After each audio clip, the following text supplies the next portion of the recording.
if you're going to do something, you ought to strive to be the greatest of all time, knowing that you almost certainly are incapable of becoming that. Yeah. So to avoid that from being a torture chamber, you have to separate out the willingness to play at that level from the outcome. Yeah. So one, even if you become the greatest of all time, it will be a miserable experience. Case in point, look at Michael Jordan, who I don't know him. I cannot say for sure, but I'm pretty sure he's an alcoholic. Like just looking at the jaundice of his eyes and stuff like that, like something. I don't know about that, but I think he would stipulate that he got a great gift and a great burden in that greatness. It's been hard to be him. It's not all been sunshine and roses and victory parades. He has a thing that makes him great that he also cannot turn off. Yes.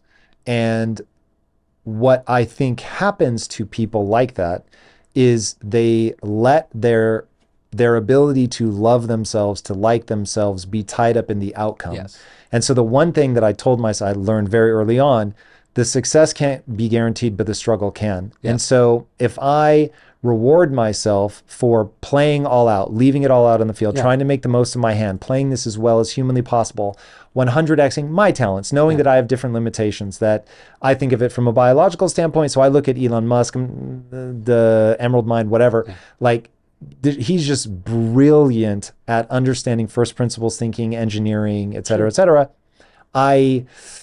I don't like to put limits on myself, but I've never found that engineering comes easily to me. Mathematics is very much like a black box that I don't understand. So what I judge myself by is, did I show up and sincerely pursue the thing? Not did I get the outcome that I wanted? Not did I become the greatest of all time? And this is part of why I don't let myself think about legacy. People ask me, what legacy do you want to leave? I'm like, I don't think about legacy. I think about living right now. I think about optimizing for fulfillment right now. I think about doing something that positively impacts the lives of other people, partly because of how that makes me feel. Right. And just, it feels awesome. I think about my marriage right now. I don't think about and this is part of why I don't have heartburn over not having kids. I don't think about what that will be like beyond me. I don't need my DNA to go into the future. I won't lie that I don't think most people should follow me in that path. I think it is a way higher risk path to walk. Sure. I think having kids is better for a whole host of reasons. But because I don't think about legacy, because it's not part of how I value myself, it hasn't been the troubling decision that I think it would be for especially people that can't have kids. Yeah, I think that's right. I mean, did you leave anything? Did you hold yourself back in some way? Did you not do something that you could have done because you were afraid, because you didn't think you were adequate, because you didn't want to learn something? To me, those are things that are in your control, right? Whether you were born in the right moment, whether it was appreciated, when you did it, those are all things that are not in your control. And so what are you going to focus on? I think that's the ultimate question. And I try to focus it on that. I think what's interesting is it's inherently subjective who is greatest of all time anyway. Like Michael Jordan doesn't have the most rings. He doesn't have the most wins. He has some records, but he doesn't have all the records. He doesn't have the most points, right? There's a whole bunch of facts. So you're already saying it's some intangible, ineffable, subjective thing. So the idea that you would compare yourself against other people, or that it's somehow a ranking, it's a dead end. It's just a dead end. I mean, again, we're talking about money. If you go by whether you have the most money in the world, well, that's not a known fact, right? This is what are you relying on? You're relying on the Forbes list or something, which other people are lobbying. This is the anecdotes about rich people upset that they're at 7 instead of 5, or the financial shenanigans that they show Forbes to try to get higher on the list.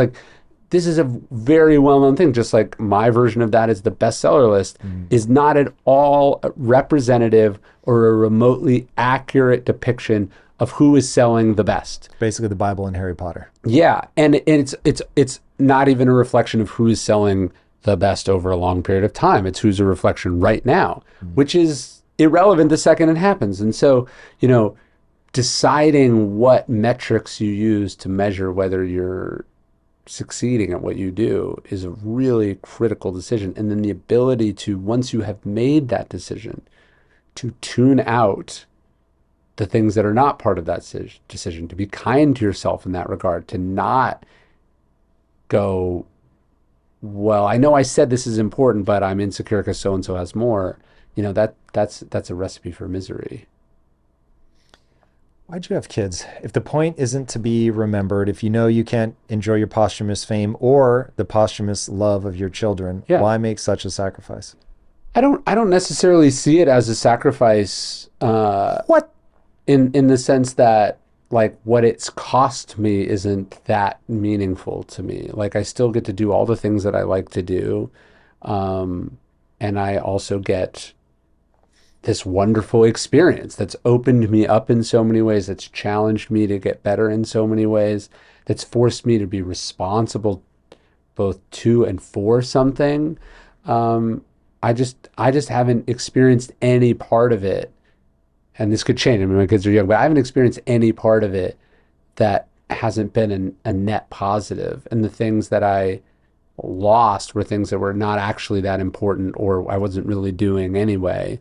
So to me, the meaningful thing about having kids is the opportunity it presents for you to give what you didn't get, to be better than the people or the generation that came before you, to try to make someone uh, a a good, decent, contributing member of society is a profoundly meaningful and difficult and heart-wrenching thing, but it's just been incredibly rewarding and beneficial in all these ways.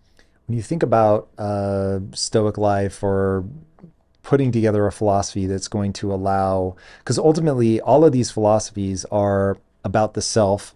Society becomes downstream of the self, which I think is really important, is a big thing I want to get across to people. Um, where does kids fall in that? Is that an intentional thing that you think most or everybody should do? Like, how do you craft that well-made life? There was this Stoic named Hierocles who said, every person is born self-interested, born selfish. You care about yourself, you care about surviving, you care about advancing. And then he said that's like sort of the first circle, the first ring. And then there's the ring of your family members, your offspring. There's the people who live near you, the people who look like you.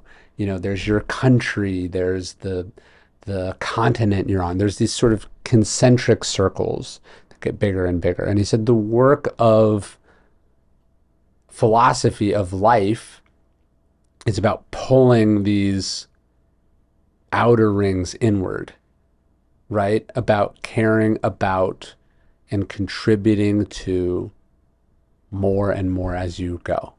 And I found that to be really meaningful and purposeful that, yeah, you have this inherent selfishness, this biological urge towards self-preservation and self-advancement, and you could build your life around that, I guess.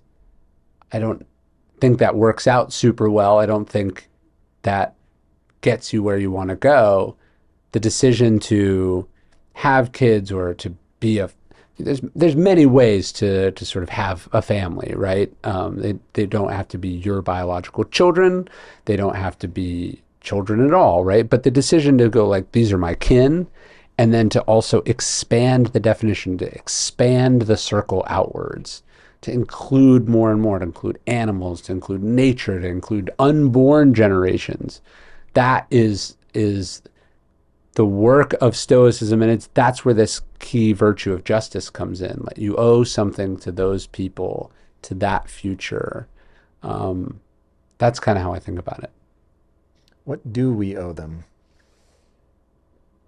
To leave it better than you found it, you know? Have you heard that Greek expression, a society is great when men plant trees in shade they will never know? You know, did you kick the can down the road or did you plant a tree that would make things better for the future. I kind of think about it like that. How do you navigate when people don't agree on what a better future looks like? So you've got somebody like Elon Musk who wants to go to Mars and they think interplanetary species, absolute must. Then you have other people that are like, how the fuck can you justify thinking about going to Mars when we have issues to solve here on planet Earth? We got people starving to death and you're spending billions of dollars trying to get us to another planet.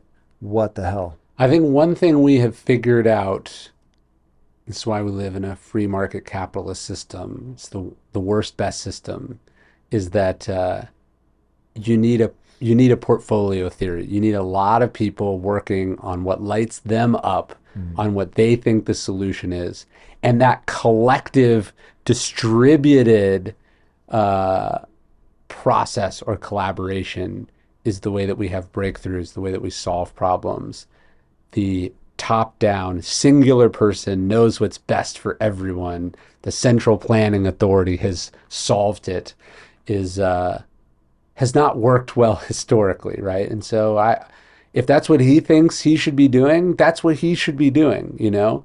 And if you think, you know, raising money to distribute malaria nets in Africa is the best way to alleviate human suffering, and you have a talent or affinity for doing that, like that's what you should be doing.